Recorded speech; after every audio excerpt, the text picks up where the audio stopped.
karangalan at may katangi-tanging asal. At Torres Destiny M. Batang may karangalan.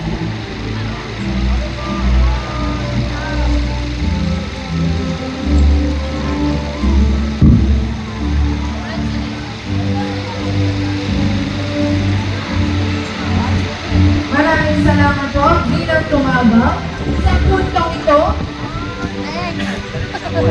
Bigyan natin ng masigabong palakpakan ang mga kamanghamanghang tagumpay ng ating mga mag-aaral sa ikatlong baitang.